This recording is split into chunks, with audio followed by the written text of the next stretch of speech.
আর মতো এরকম অসহায় আরো প্রবাসীরা মানে ঘুম হারা করে দিছে, মানে তাদের জন্য ঘুম হারাম হয়ে গেছে।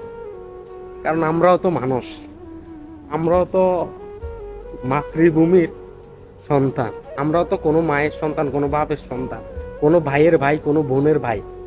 আমরাও তো মানুষ। আমরা কিভাবে এরকম চুপ করি, মানে একটা পুতুলের মতো বসে থাকতে পারি? আমিও তো সহ্য হয় না। আমরা না হাঁটতেছি প্রতিবাদ জানাইতে, না হাঁটতেছি কিছু কইতে। প্রতিবাদ জানাইলেই হয়তো আই শেষ, না হয় আমার ফ্যামিলি শেষ।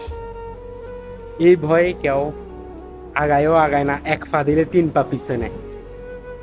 কিন্তু যে তারা নিরীহভাবে হত্যা হইতেছে, যে তাকে নিরীহভাবে, যে তাকে উপরে নির্যাতন হইতেছে, হেতারা কি দোষ করছে? হেতারা তো প্রতিবাদ জানাইতেছে।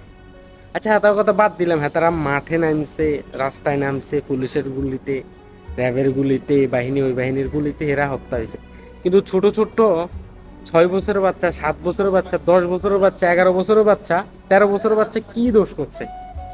নিরীহ 6 বছরের বাচ্চা, এ তার বাসার ব্যালকনির মধ্যে বসে বসে খেলা করতেছে। এরা এত এত জঘন্য পরিমাণে মানুষের উপর মানে আক্রমণ করতেছে যেটা বলার বাইরে।